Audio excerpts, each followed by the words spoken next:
হলো না আবার ফিরে চলে আসলা। শোনো তানিয়া, তুমি আমাকে ওইভাবে ভুলো না, বিশ্বাস করো আমি সবকিছু ঠিক করে দিব। কি ঠিক করবা তুমি? তোমার কারণে আজকে ছেলেটা মরতে বসেছে। তানিয়া, এই দেখো নাগমণি, এই নাগমণির সাহায্যে আমাদের ছেলে সুস্থ হয়ে যাবে। হে নাগমণি, তুমি আমার ছেলেকে ভালো করে দাও।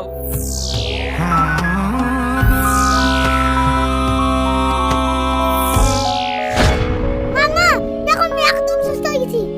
কি হলো? কিভাবে করলে তুমি এসব? রওশন তো, ও তো একদম ভালো হয়ে গেছে। নাগকন্যা, জঙ্গলে এক নাগকন্যার সাথে আমার দেখা হয়েছিল। ওই আমার ছেলে জীবন বাঁচানোর লেগে এই নাগমণিটা দিয়েছে।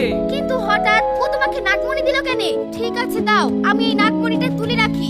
এই লাও, খুব সাবধানে রাখো। ওগো, তুমি চিন্তা করো না, আমি এই নাগমণি আমার জীবনের চাইতেও যত্ন করে রাখবো। আর তুমিও আমাকে ক্ষমা করে দিও, রওশনের লেগে আমিও তোমাকে কত ন্যায় অন্যায় ভাবে কথা শুনেছি। হ্যাঁ তানিয়া।